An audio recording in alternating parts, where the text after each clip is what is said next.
സമസ്ത കേരള ജമിയത്തുൽ ഉലമയുടെ വാർഷിക മഹാസമ്മേളനം നടക്കുമ്പോ ഞാൻ പോവുകയാണ്.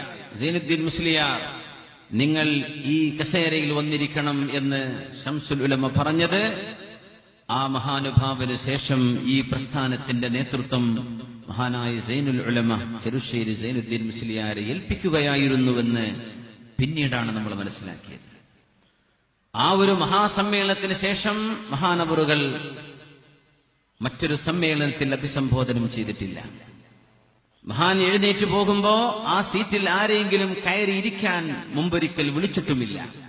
അന്ന് പറഞ്ഞു സൈനുദ്ദീൻ മുസ്ലിയാർ, അന്ന് ചെറുശ്ശേരി ഉസ്താദ് മഹാനായ സൈനുൽ ഉലമ ബാക്ക് സീറ്റിലാണ്, ഇവിടെ വന്നിരിക്കണം എന്ന് പറഞ്ഞുകൊണ്ടാണ് ലോകത്തോട് വിട പറഞ്ഞു പോയത്. ആ സ്ഥാനത്തേക്ക് കടന്നു വന്ന മഹാനായ സൈനുൽ ഉലമ മഹാനവറുകൾ നമ്മോട് യാത്ര ചോദിച്ചു കഴിഞ്ഞു.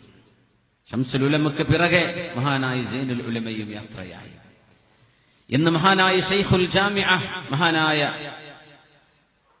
ശൈഖുന അലിക്കുട്ടി മുസ്ലിയാർ സമസ്ത കേരള ജമിയത്തുൽ ഉലമയുടെ തലയെടുപ്പുള്ള ദീനി പ്രസ്ഥാനത്തിന്റെ സ്ഥാപനത്തിന്റെ പട്ടിക്കാട് ജാമിഅ നൂരിയ അറബിയയുടെ വളരെ കാലത്തെ